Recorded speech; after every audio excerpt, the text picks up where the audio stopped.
ದ್ವಿತೀಯಂ ಅತರತ್ ಪುನಃ ಸತ್ಯಧರ್ಮತೀರ್ಥರು ಮಾಡಿ ಈ ಅನುಷ್ಠುಪ್ ಛಂದಸ್ಸಿನೊಳಗೆ ಇಡೀ ಸುಂದರಕಾಂಡ ರಾಮಾಯಣ ಬಂದಿದೆ. ಹೆಂಗೆ ಚತುರ್ಥಜ ನಾಲ್ಕನೇ ಅವನಾಗಿರ್ತಕ್ಕಂಥ ಅಂದ್ರೆ ನಾವು ಪಂಚಮಹಾಭೂತಗಳನ್ನು ಇಟ್ಕೋಬೇಕಿದೆ. ಪೃಥ್ವಿ, ಅಪ, ತೇಜ, ವಾಯು, ಆಕಾಶ. ಅಂದ್ರೆ ವಾಯು ಕುಮಾರರಾಗಿರ್ತಕ್ಕಂಥ ಹನುಮಂತ ದೇವರು. ಪಂಚಮಗ ಐದನೇದು ಅಂದ್ರೆ ಆಕಾಶ. ಅಂದ್ರೆ ಆಕಾಶ ಮಾರ್ಗದಿಂದ ಹಾರಿ ದೃಷ್ಟವಾತು ಪ್ರಥಮಾತ್ಮಜಾಂ ಅಂದ್ರೆ ಭೂದೇವಿಯ ಮಗಳಾಗಿರ್ತಕ್ಕಂಥ ಸೀತಾದೇವಿಯನ್ನು ಕಂಡು ತೃತೀಯಂ ತತ್ರ ನಿಕ್ಷೇಪ್ಯ ಮೂರನೇದು ಬೆಂಕಿ ಅಂದ್ರೆ ಆ ಲಂಕಾಪಟ್ಟಣಕ್ಕೆ ಬೆಂಕಿಯನ್ನು ಹಚ್ಚಿ ದ್ವಿತೀಯಂತೂ ಆ ಥರ ಪುನಃ ಎರಡನೇದು ಯಾವುದು ಪೃಥ್ವಿ, ಅಪ್ಪ, ನೀರು, ಸಮುದ್ರವನ್ನು ದಾಟಿ ಬಂದನು. ಹೀಗೆ ಇಷ್ಟು ಸಣ್ಣ ಶ್ಲೋಕದಲ್ಲಿ ಇಡೀ ಸುಂದರಕಾಂಡ ರಾಮಾಯಣವನ್ನು ಸಂಗ್ರಹ ಮಾಡಿದ್ದಾರೆ ಸತ್ಯಧರ್ಮತೀರ್ಥ ಶ್ರೀಪಾದಂಗಳವರು.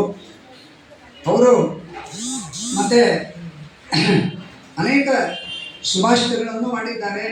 ಆಗಲೇ ಒಂದು ಮಾತು ಹೇಳಿದಂತೆ ಗೃಹಸ್ಥರನ್ನ ಬಹಳ ಕೊಂಡಾಡೋದು ಸಾಮಾನ್ಯವಾಗಿ ಸ್ವಾಮಿಗಳು ಮಾಡೋದು.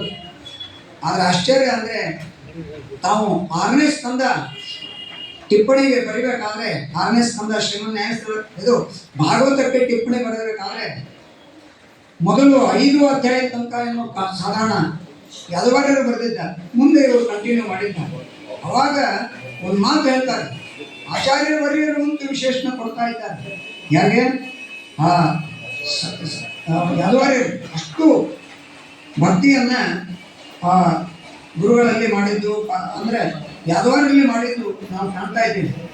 ಆಚಾರ್ಯವರ್ಯ ರಚಿತೋಚಿತಾರ್ಥ ವಿವೃತ್ತಿ ಮಿತೈ ಪಂಚಮ ಸ್ಕಂದ್ಯ ಪದೈ ಸೈವ ಜೀವಾತು ಮಮ ನಿರ್ಮಮ. ಅದಕ್ಕೆ ಹೇಳ್ತಾ ಇದ್ದಾರೆ ಯಾದವಾರ್ಯರು ಏನು ಬರೆದಿದ್ದಾರೆ ಆ ಟಿಪ್ಪಣಿನೇ ನಮಗೆ ಅಂದ್ರೆ ಮೂಲ ಸಂಪತ್ತಿದ್ದಂಗೆ ಅದನ್ನು ಆಶ್ರಯ ಮಾಡಿಕೊಂಡೇ ನಾನು ಮುಂದಿನ ವ್ಯಾಖ್ಯಾನವನ್ನು ಬರೀತಾ ಇದ್ದೇನೆ ಅಂತ ಸ್ವಾಮಿಗಳು ಹೇಳಿದ್ದಾರೆ. ಮತ್ತು ಅನೇಕ ಸುಭಾಷಿತಗಳು ಅಂದ್ರೆ ಅದು ಸಿದ್ಧಾಂತವನ್ನು ತಿಳಿಸ್ತಕ್ಕಂಥದ್ದು. ಆಚಾರ ಅನುವ್ಯಾಖ್ಯಾನದಲ್ಲಿ ಒಂದು ಮಾತು ಹೇಳ್ತಾರೆ, ನಮಗೆ ಅದೇನು ಮಾಡಬೇಕಾಗಿದೆ, ಗುರುಗಳು ಸಿಗಲಿಲ್ಲ, ಏನ್ ಮಾಡ್ಬೋದು, ಸ್ಪೆಷಲ್ ಓದೋದು ಬಿಟ್ಬಿಟ್ಟ, ಗುರುಗಳಿಲ್ಲ ಅಂತ ಹೇಳ್ಬಿಟ್ಟ. ಶ್ರೀಮದ್ ಆಚಾರ್ಯ ಒಪ್ಪೋದಿಲ್ಲ.